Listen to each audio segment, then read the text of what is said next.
Hello, everybody. This is Vivian Asimos popping in at the beginning of this episode in order to let you know that if you missed our lovely announcement, Fan of That is launching its very own Patreon. You can hop on over to patreon.com/fanofThatPod for more information. You can also check out our announcement episode where we talked a little bit in more detail about it. But if you are interested in having bonus episodes, which will be released throughout our off season, then you can go sign up on Patreon, where you will also have access to a Discord where you can recommend episode topics, and you can also vote on upcoming episodes for season 3 and any of the seasons moving forward. Hopefully we'll see you there.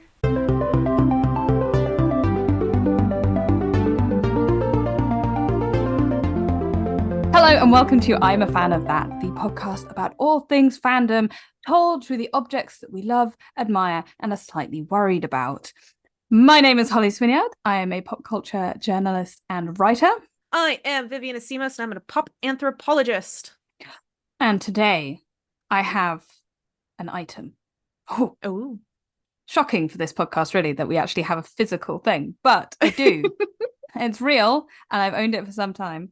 It is a vintage moleskin top hat, which, to be fair, no one is surprised that I own, let's be honest. It does fit on my head, but not over my headphones. And it's gorgeous. There we go. It needs a little bit of a clean, a little bit of TLC. It's been a while, but there we go.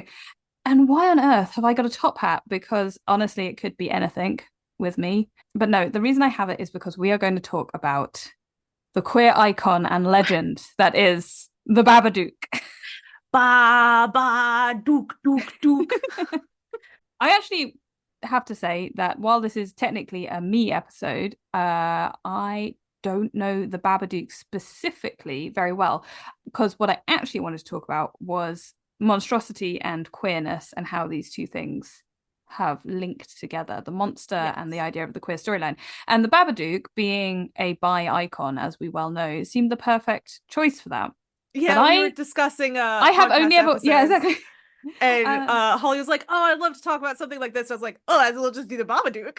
Yeah, I wanted to talk about this for a while, but I have literally only ever watched the Babadook in 30-second spoiler videos on TikTok, essentially.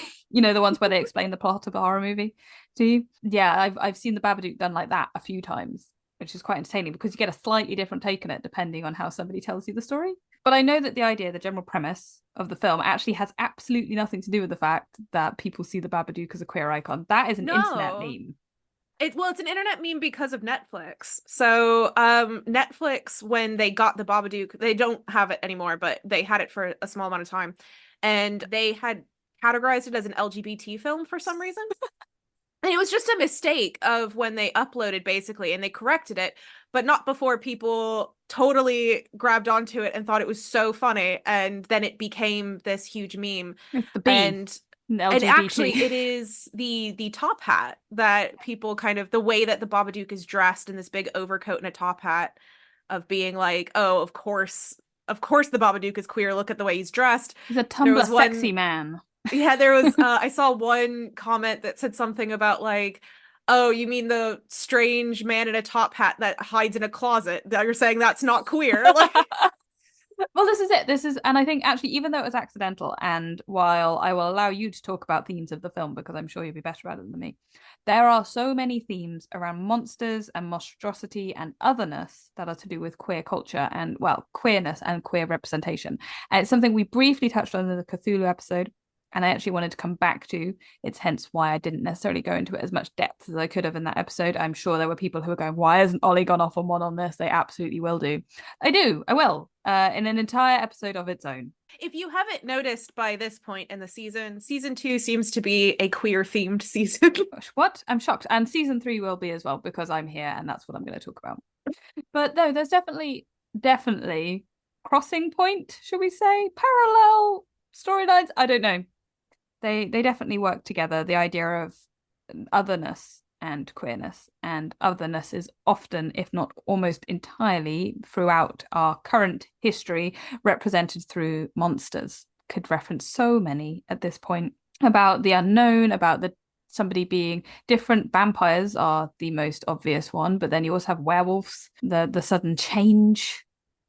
There's also a lot about, to be fair, monsters are also a lot about sex, which is not a surprise that would get the queerness and sex would link together, particularly the idea of, in inverted commas, heavily inverted commas, unnatural sex and slightly what is considered outside of the norm, shall we say. These things all link together. We've talked about this at length in the Cthulhu episode, and at time of recording, I'm certain that we will also talk about it in the sci-fi novel episode that we're also going to do, but actually technically comes out before this. So you guys have already heard that, so you know what we said. Yes.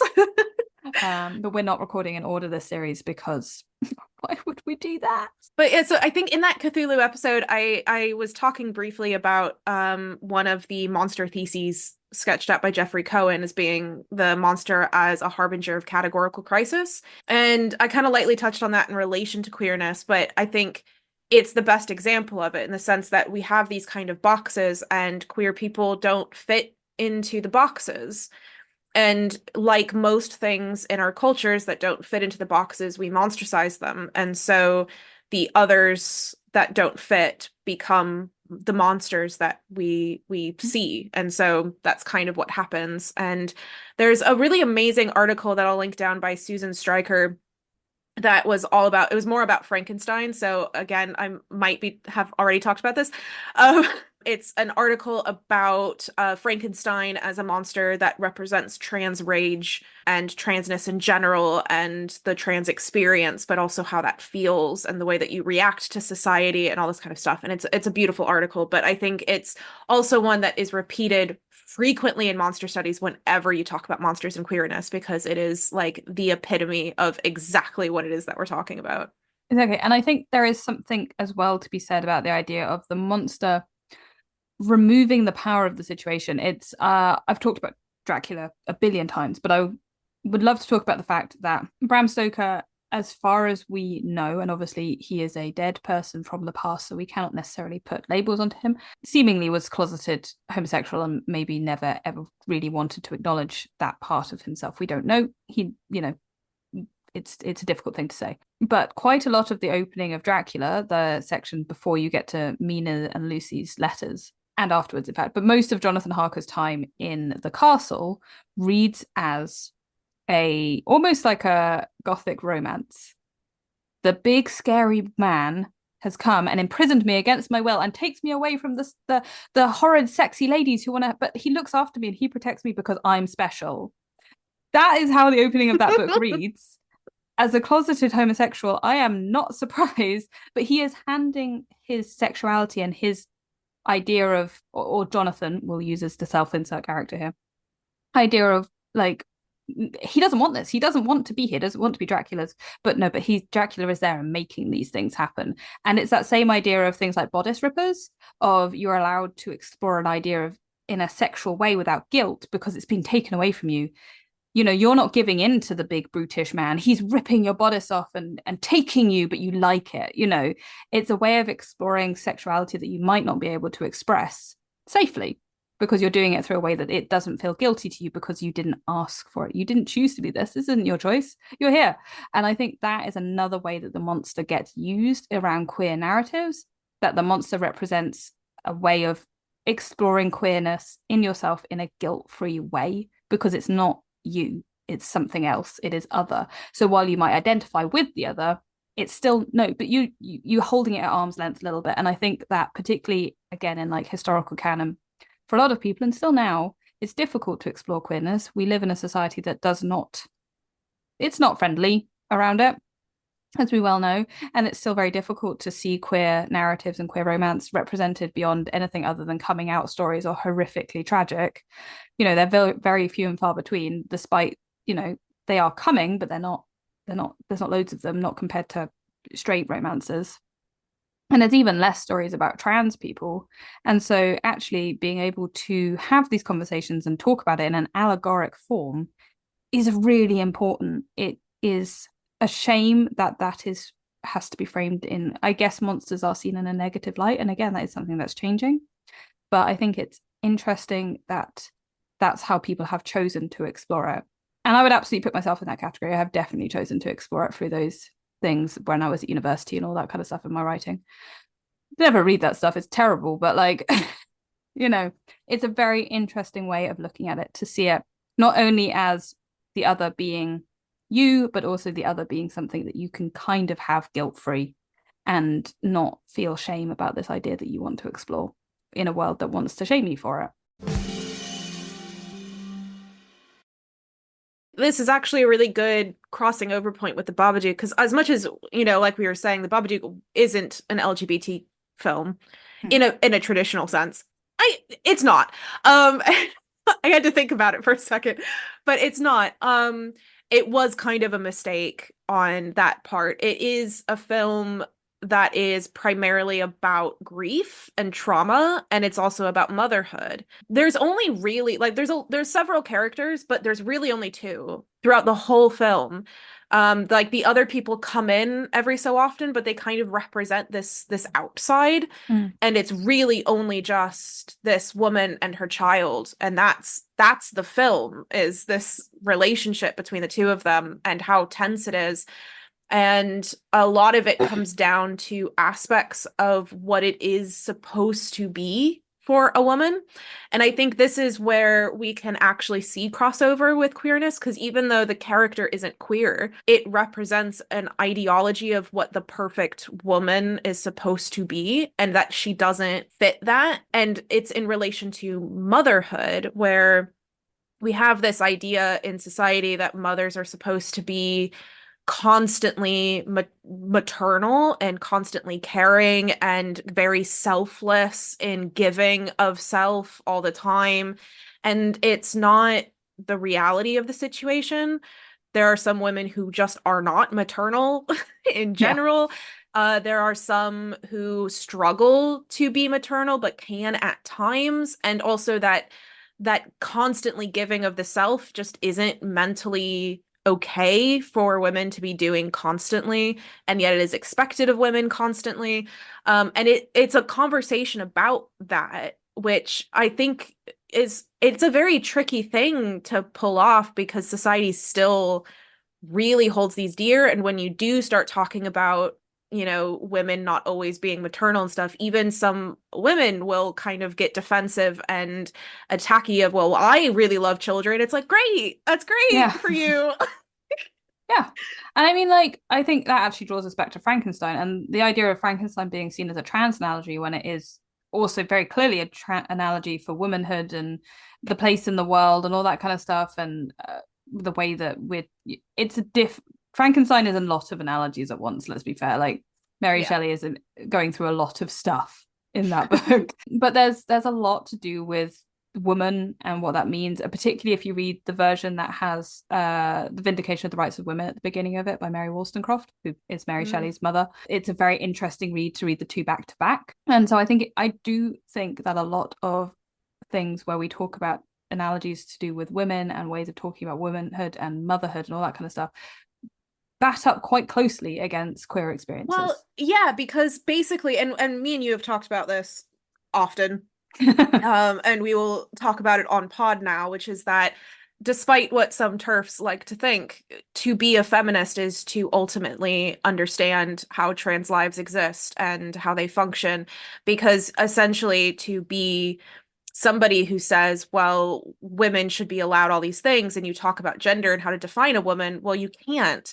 No. And as soon as you recognize that in feminism, which is what most feminists recognize, then obviously there's going to be an alteration of gender understanding and what can fit different definitions. And it is impossible to have conversations about gay rights and trans rights and stuff like that without essentially having a feminist understanding. Yeah. And so that's why when you really do open the door of talking about feminism, you do end up, if you actually understand feminism and follow that line properly, you do end up with an understanding of an acceptance of trans lives and queer lives and things like that.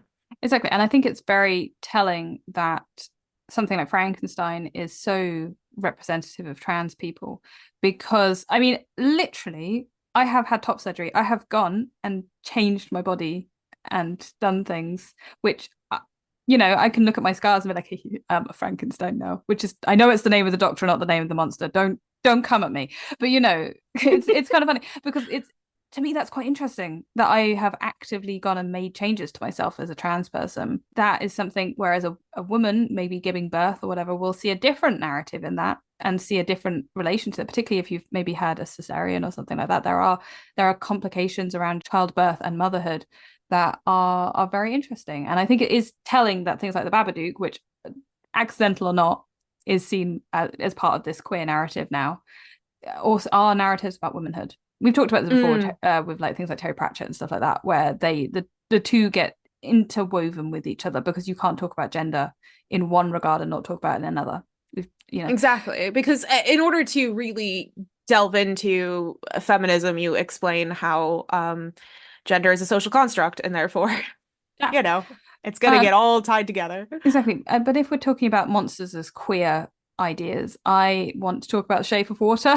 Okay. Because The Shape of Water is it is a love story. It's beautiful and it's about acceptance and understanding a different relationship and people around you not understanding that, wanting to take it away from you, literally rip the two of you apart, all this kind of stuff, and wanting to kill the monster because the monster's bad and how dare it even attempt to be more, and like what that looks like. And I think The Shape of Water, despite technically the fish guy being a dude, he is a dude, and the lady is a lady. I think it does fall very clearly into the choice of throwing yourself into a relationship that and making the decision that actually I want to go against what society says I should be and be with this person I love, even though society definitely doesn't want me to be with them. Obviously, people can see queer narratives in that. You can also see racial narratives in that. All that kind of thing.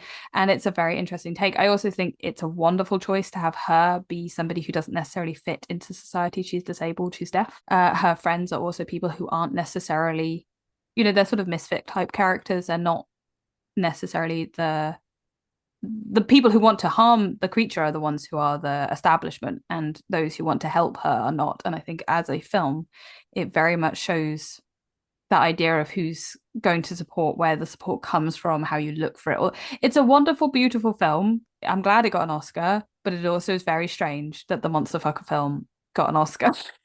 It's hard not to see that. They gave him too much power, but Well, Guillermo del Toro can do no wrong. that's in true. My That's eyes, true. Personally, yeah. I think that if you watch it, you can watch it through so many different lenses, so many different conversations about different minority groups.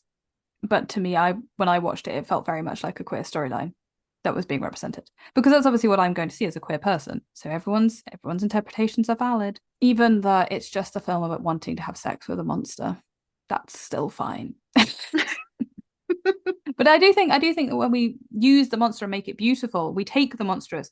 That film is stunning, and the mix of practical effects for creating he is essentially the creature from the Blue Lagoon. He looks like Abe Sapien. The mix of prosthetics and CGI to bring him to life and the relationship and you look at him, and to start with, it's the cinematography and the way he's presented is scary, and then the moment that's taken away, that literal lens of this, we're making you think this is scary, is taken away, you see beauty in this, you see difference, yes, but that doesn't make it scary. And I think as a film, choosing to make those choices about monsters and to be like, this could be a monster, you could very easily say that this is a monster, but we're going to make you see that he's not. And by the end, it's almost clear this character is meant to be a god of some description, or at least something beyond just a scary thing, and it's elevated. It's a really, really interesting take on how to represent monsters in cinema and narratives in general. Yeah, I think to bring it back to the Babadook, the monster design I think is really interesting because it's just a dude in a coat and a top hat, but there's something. Is he like a drawing? Oh, well, yes. So, so the first time you're introduced to the Babadook, he's a drawing. There's the kid finds a book. So I love a monstrous book. Finds a picture book in his room, which is Mr. Babadook. You know, she gets freaked out by it and tries to throw it away. It turns up again. She rips it up and burns it. It comes back. You know, it's those kinds of things, but then with added pages and, you know, that kind of spooky thing. But you actually do see the Babadook in a couple of scenarios. And there's also moments where just the design of him kind of appears in the background. Mm. So there's moments, for example, she looks over at her neighbor and he's kind of lingering in the background. And when I first saw the film, I actually was looking at the neighbor and I didn't see him. And so there's like a moment of like the sudden drop of a thing because she freaks out and drops a dish and so it breaks and Mm. because and when we were watching that I was like, "Oh, I want what happened?" And Tom was like, "He was standing right behind right behind her." And I just didn't see it because it's so subtle. And there's a scene talking about institutions.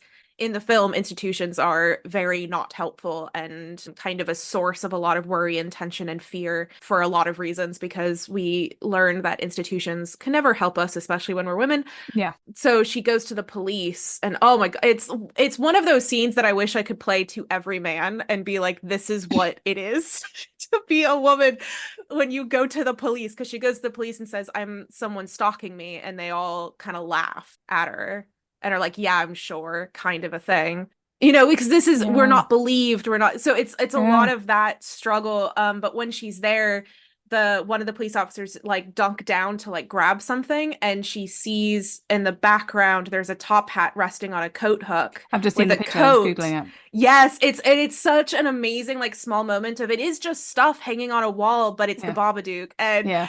you get these, it's because it's a Yeah. simple thing. It's very easy to like hide in the background and sneak up on you. But then there are moments where you see him, Yeah. particularly at the end, obviously, in the big climatic Mm. moment. He's there. I just done a Google to kind of see what you were talking about. And I have to say, when you actually see the Babadook, he looks like he's out of the Mighty Boosh. Yeah, he's Like, just like a crazy just dude. a crazy He's dude. He could just be the he's just a Hitcher. guy. Yeah. There's an amazing photo that went around Twitter like back when the Babadook first came out, where it was somebody said that they thought they were going to a Halloween party, so they dressed up as the Babadook and no one else was in costume. And there's a photo of them just dressed up with like the hair and a big top hat, and they just look so sad. Oh, it's so good. But genuinely, like looking at the pictures, it's almost ridiculous. Like, and I think that I can imagine in the setting of the film that it doesn't feel like that at all. But when you just see the Babadook, it's not, and I'm assuming that's kind of the point, that it's not Yeah, it's super supposed to like, be, and it's again, there's a lot of different themes in the movie. There's the themes of motherhood, but I also talked about grief and trauma, and the whole idea of it is supposed to be that you can't get over trauma. It doesn't yeah. just go away. There's not the magical moment at the end of the film where you're like, "I'm good now," because that's not what it is. Mm. It's that you always have to live with it. It's just a matter of managing it I'm rather assuming that's how the than film ends, is that the yeah, Babadook so just the sticks Babadook around. Oh, so spoilers in in case. the it's not really a spoiler because at the very beginning of the film they tell you that you can't get rid of the Babadook. You can't get rid of him. And so there's a scene where she goes into the basement, which is where she stores all the stuff of her late husband, and that's where the Babadook lives, and she has to feed it and maintain it in order to keep it from coming out in other ways. But yeah, so I think that because of that, the Babadook is simple because that's what it is. It's an everyday thing that you have to deal with, but it's Mm. also a fear of men in a lot of ways as well. But yeah, because the whole story is that her trauma is around the fact that on the night that she was giving birth, she was in labor, her husband was driving her to the hospital and they got into a car accident and her husband died. Oh, right. Okay. That's a So big trauma.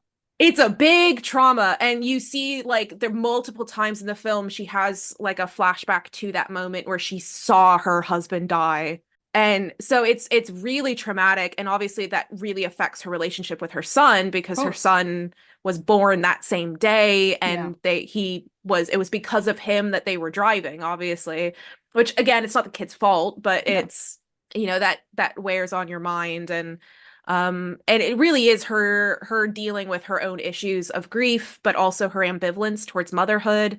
So yeah, there's a lot going on in it, but I think that there's a lot that can be kind of connected to all sorts of other stuff because there is a lot of right now in life, and I hope it changes in the future, but right now in life there's a lot of trauma around not being straight Yeah. or cis, where you do kind of have to look back on your life and reconstruct things and piece stuff together and live differently than you did, but you have to always kind of maintain those things at the same time. And so there is a lot of things that you can kind of grab onto it, even when you're not talking about being in a car accident or your husband dies when you're giving, you know what I mean? Like it doesn't have to Yeah. be the same exact thing to really understand and And I grab think hold. that is probably another one of these things as to why queerness is often represented through the monstrous, is because there is trauma connected to it. You are, again, up until very recently, it was a thing to be ashamed of. And depending on where you are in the world, still, it is. It's something to hide. It's something to, you could literally be killed or put in prison or shunned from your community. All of these things are very prevalent, even in countries where we think we are doing pretty good on the liberal fronts. That's not necessarily the case. And being queer is something that people have a lot of shame around, a lot of guilt, a lot of trauma. And so it is unsurprising that, of course, we would connect that with things that scare us, things that disgust us, I suppose, as well. Because, I mean, even with myself, the first time I kind of thought about maybe this isn't me, I was like, no, I don't want to think about that, because it was just something I just didn't know how to. I didn't know how to talk about it. I didn't know what to do. I didn't know, like, nobody had ever talked about it other than, oh, a few comments or whatever when I was at school. Oh, you gay boy, you batty boy. Oh, you're queer, you a dyke. All that kind of stuff. That was what was being said. They were insults. Every word I can think of to do with being a queer person was used as an insult in some way. Oh, you homo. There is no way you could escape it. It was used as an insult. And so when you start realizing that maybe that's you, maybe you're the bad thing, that's really scary. It's a really scary, difficult thing. And I'm not surprised that people see that in things that are bad, because that's the only way they can maybe compartmentalize it in some ways. And that's sad. And I hate that. And I'm glad we're kind of moving away from it, but it's going to take a long time. I think we're going to have generations of this trauma, no matter how far we come, that it will remain there. But yeah, I think that if we're going to talk about it, there is definitely, you will always have your little Babadook in the basement that you have to go and be like, hi, let's deal with some internalized homophobia or misogyny or trauma or whatever. I've got to deal with you. You're here. You're not going away. My favorite bit of the ending of that film, so spoilers for anybody, but it's an amazing film even if you know what happens, because it is actually a really gorgeous film. The actress is beautiful, but they film her without makeup, like, which is, so she looks a little bit more tired, but she also looks like a person, which, like, this woman is gorgeous. How you made her look like a normal person is beyond me. But but anyway, one of the moments is she goes to do the feeding, and the son says, "Can I come too?" And she says, "Not now, but when you're older, then you'll be able to see it." And I think that was such a good moment as well of talking about generational trauma, which is a very popular topic amongst children films these days. Yeah. Is that kind of maintenance of saying, like, you do have to hold on to it, but, like, don't like bring that to your kid. Yeah. Who, by the way, that kid is fucked up. Like, that kid is already going to be fucked up for the rest of life. Like, oh, quick note, because I do want to mention this because I think it's really amazing, is because a lot of horror films are notoriously terrible to how they treat children, but in this one they were so, probably because it was directed by a woman who is thinking about issues of childhood and trauma and things like that. She was really careful to make sure that the kid wasn't actually there for, like, particularly because the mom is very emotionally abusive. So they don't want the kid to actually be receiving any of that, even if it's just in, filming. Yeah. So there's a particular scene, and there was a couple of them, but there's one in particular where she really lays into him. They actually, whenever it's shot looking from his angle, it's always behind his head, so that way you see her, and it's actually a dude, like a grown man on his knees. so that That's way it's excellent. the right height. But it's that way the kid wouldn't have to No, do and I that, think that's a great. I mean, which I think is considering, amazing. is it one of those ones where they essentially just told the kids to run and didn't tell them what they were going to happen and all that kind of stuff, and they were like had to get them to jump off. It's one of those sorts of films from like the 80s. Where they essentially Yeah. just didn't tell the actors what was going to happen, and they had to jump off the edge of a bridge into like water or something, and they just didn't tell them that. They just assumed they were just like, "You're just gonna keep going," and it's like that's so Yeah, that's okay. not. Yeah, like stuff like that. And it was because they wanted to get the genuine fear. And it's like, or hear Yeah. me out, don't traumatize children for the Or, sake of get film. actors who can act. Yeah, exactly. Like insane. But I've heard several stories about that, particularly around horror movies, that they don't Yeah, horror movies necessarily. are terrible to children and women. So Yeah. it was nice to watch one where it wasn't that. Yeah. Horror as a genre is a really good space to talk about these things because, like I said, there is that guilt-free element of it. There's a slight, I don't want to say sadism because that's not right, but there's a slight way of it being able to enjoy being afraid. Mm. It's not necessarily something that I am super into. I'm not a big horror movie person. Something that gives you a bit of a makes you jump, makes you feel a bit like, oh, but you're safe and it's okay and you're getting to enjoy it in a safe environment is a good way to help you understand these sorts of conversations and a good way of, I mean, not everyone is going to necessarily take every deep meaning of a horror movie, let's be honest. Mm. And some don't have it. I truly do not believe that the Saw films have a deeper meaning other than let's murder some people horribly. Well, I was about to say there's also a really big difference between, which is something that I had to learn semi recently in my life, is that there's a big difference between slasher and horror. Oh, absolutely, yeah. Is because I was never really into what I thought was horror movies, which were just slasher films. But then I watched Silence of the Lambs, and I really love that film. It was Yeah. amazing to me, and it was the first time where I was like, oh my God, this film has like so much in it, right? But it's a horror movie, but it's Yeah. like a tense psychological horror movie. The Babadook is the same. There's not really like there is one bit of semi unnecessary violence, but the rest of it is actually just that Mm. tenseness of that fear of what's going to happen, and right at the end everything kind of blows up and there is a bit of violence in it, but it is like mostly that tension, and the tension between her and her son, the tension between people not believing her, the tension of people like not knowing if it's really in her mind or if it Yeah. actually is a monster. Like you've got all of those kinds of questions going on, which makes things really emotionally investing in a way.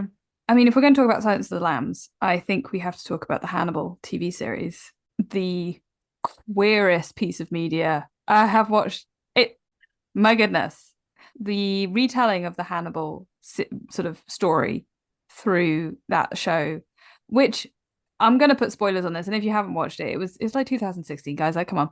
That it ends with Hannibal Lecter and Will Graham on the side of a cliff having fought each other because they love each other so much, stabbing each other, saying they're in love and falling off a cliff together.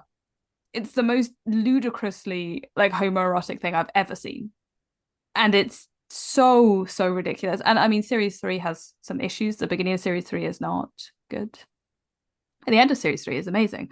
And also Richard Armitage doing Red Dragon is so special, but it's really good. Hannibal Lecter as a character, I think, is a really interesting exploration of the monstrous because he's a man, he is a person, but he is also monstrous because he's Hannibal the cannibal. My favorite meme of all time is Will Graham sat in prison. They're going, it rhymes, as if like because there's a moment in the show where he like figures it out that it's Hannibal, and everyone kind of frames it as like him getting it like, wait, Hannibal, Hannibal. And I do recommend watching it if you like Silence of the Lambs. It's very different. It doesn't quite follow the main storyline. They play around with it because obviously it's a TV series. Yeah. But it is very good. And James Darcy as Will Graham is a really good choice. But the way the two of them play it, it's incredibly homoerotic. It's very beautiful. In fact, it's terrifying and it's horrible. And there are some very horrible things that happen in it. But also it doesn't linger in the way that many of these things do. It kind of shows you it. And often, I mean, the whole point with Hannibal is a lot of it's represented as art anyway. Like the kills and all this sort of stuff are. Mm. And so there's the element of that. Some of it is but it's a really good show. The strangest bit is that Eddie Izzard's in it as a serial killer, and that just completely confused me. I couldn't quite deal with that because Eddie Izzard's What is with her and just loving being in, because was it she was in the most recent like take on Jekyll and Hyde, yeah, right? yeah. It's like But she just loves being scary, she I does, guess. and I was just like, what? It's very strange.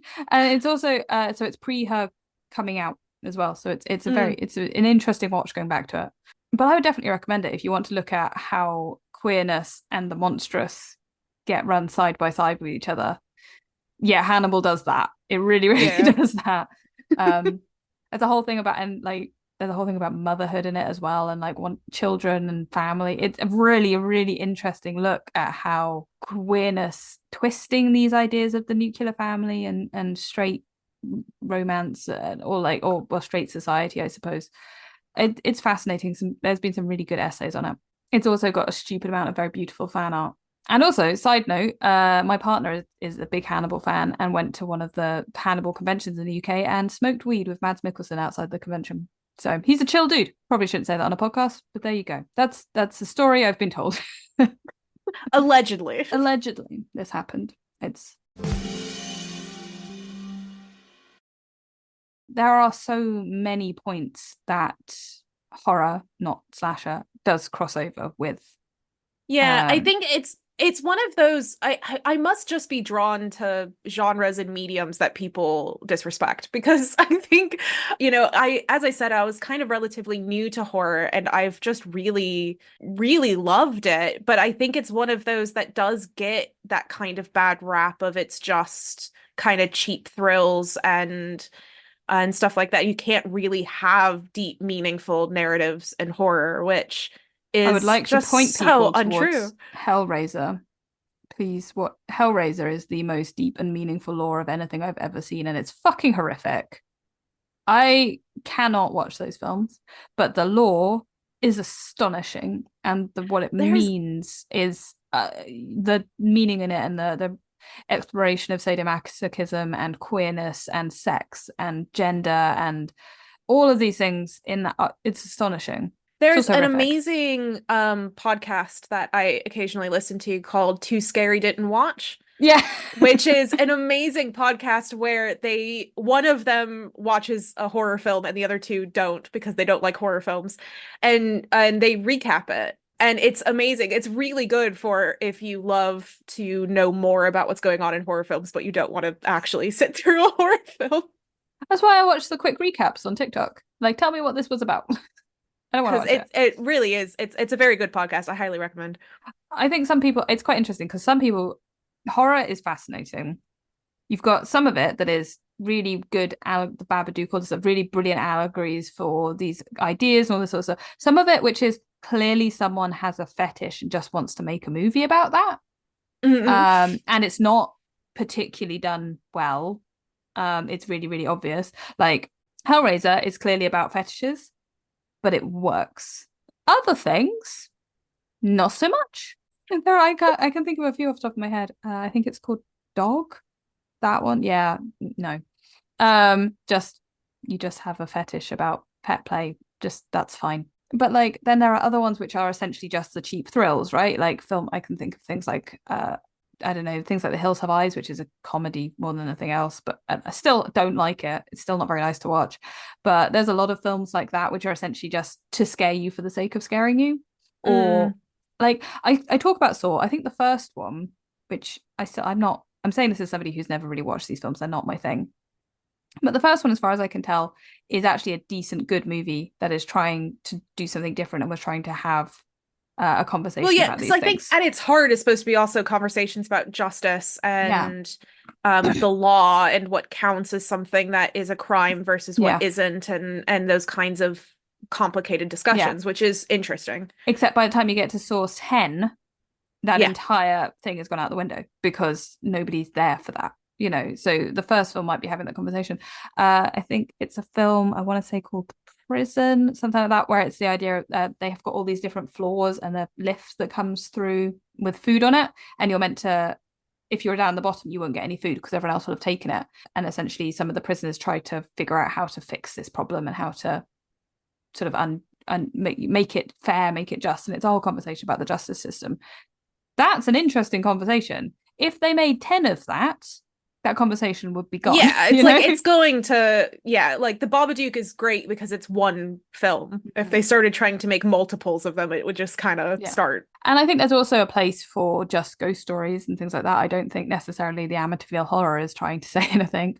I mean, I might be wrong. People come and write in, tell us. But obviously it's kind of more of a ghost story for the sake of a ghost story. But that's not necessarily true of, say, The Lady in Black or Woman in Black, which is definitely an allegory about grief and escaping ideas of death and all that kind of stuff. I'll have to watch Amityville Horror so I can get back to you, because it's got Ryan I don't know if there's really a such thing as a ghost story for the sake of a ghost story. No, but that's I will have to watch it and report back. I feel that was flippant of me. But there are some, I do think, that because people are lazy sometimes, they don't necessarily think about it beyond, let's make a scary thing. I think there are certain horror films that fall into what I would call like the Marvel movie trap, that it's sort of just a bit formulaic and you're not really doing anything other than kind of, again, the Saw franchise. Basically anything sometimes becomes a bit franchised.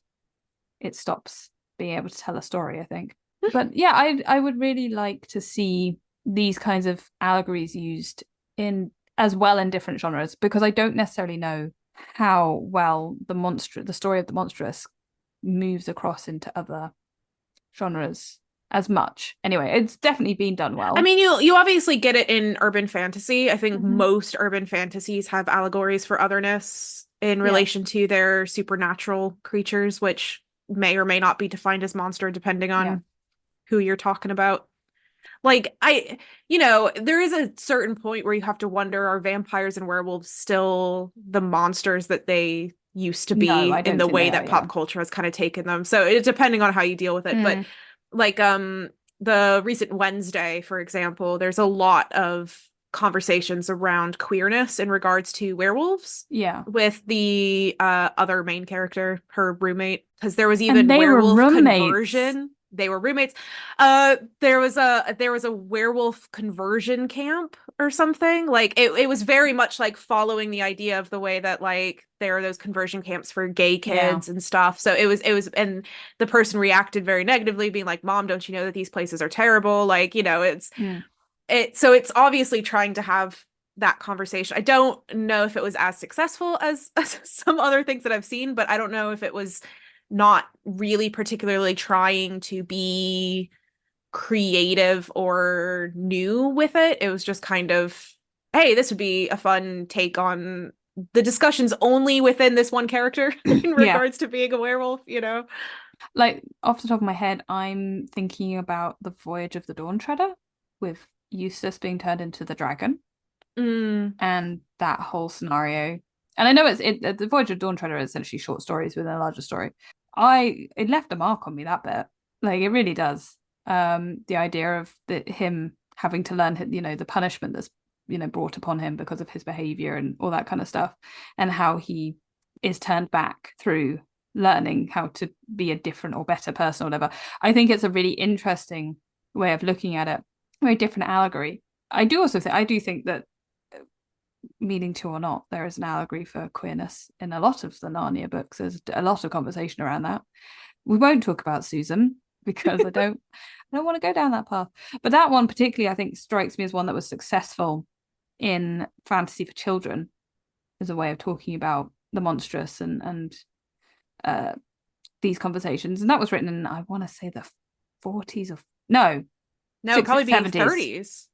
No, but it's because it's Tolkien, isn't it? So yeah, because let's say the Hobbit was the 30s, so I don't know when it was in relation. It's later because it's the fourth book. It's definitely the third, because you have to have Narnia, Prince Caspian, and then Voyage of the Dawn Treader. They all link together. Why do I know this? Why is this so embedded in my brain? But I do love that we start with Babadook and we do mention Tolkien.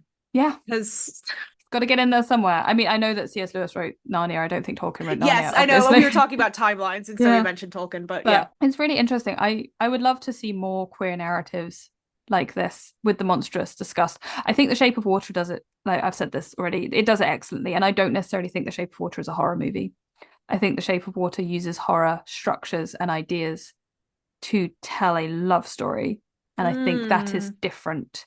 It is using the idea of horror to construct something in a different genre. And I think that is the way it works, is if you take what is the monstrous and the ideas of the monstrous and then translate them into romance or whatever and talk about them in a slightly different way. Change the lens, literally change the viewing point of the monster's story from being a scary thing to being a beautiful thing. And that I think is the way to do it, not necessarily by having a slightly forced narrative about conversion therapy and werewolves. Yes. I'd have to think on this. We will return to Guillermo del Toro a different day, because I would be interested in potentially pursuing that thought, but I would need to remind myself / rewatch / watch. I think we should go back to Del Toro a lot, because honestly, I think that man has some very interesting conversations around identity in general that we need to talk about. If anybody has watched any of the Tales of Arcadia TV show, there's a lot going on in that. Like a lot. Way too much. But yeah, I'd have to, because I do wonder how much some of the thoughts of it being horror tropes but in different genres just because of the preconceived notions of what a horror is. Yeah. And he just does horror the best, and therefore it feels like it's not horror. Or if it really is, because he does play in different genres. I mean, he's a master. He'll do whatever he needs, but there's always a little bit of creepy factor. I mean, even like because he started with the Hobbit trilogy and then I got swapped hands. But if you watch the beginning bits of that, like the ones that he had touched, it's got that Guillermo del Toro touch. The goblins and stuff, you can definitely see it. The most recent Pinocchio film that he did. Oh God, it's absolutely talking about identity and allegories and all that kind of stuff. And the other, Pinocchio is a great way of talking about the other and all that kind of thing. Okay, well, we'll stop that. We end up changing this from Babadook to Guillermo del Toro. We'll do Guillermo del Toro maybe next season, because I love him.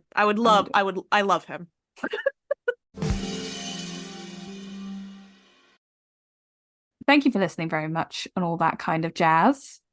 Please buy my book. It's still out. It's still available. You can still get it. A History of Fans and Fandom. It's available at all bookshops, Amazon, internet resources. Ask your local library to get it in.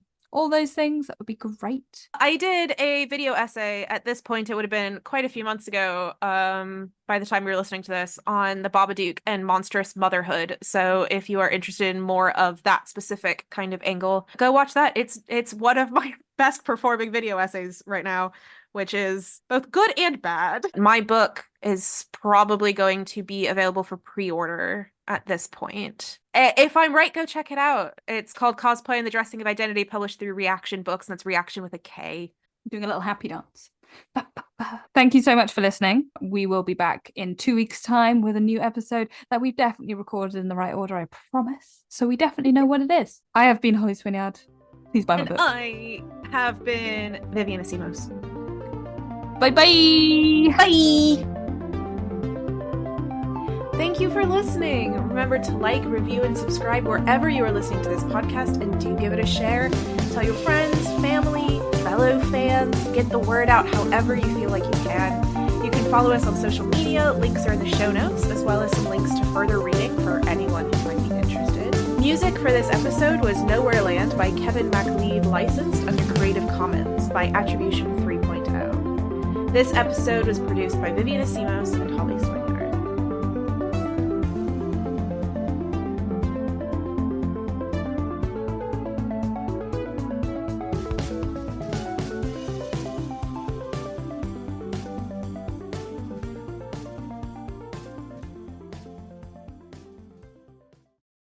We are recording. Put this in the right place. Right. Okay.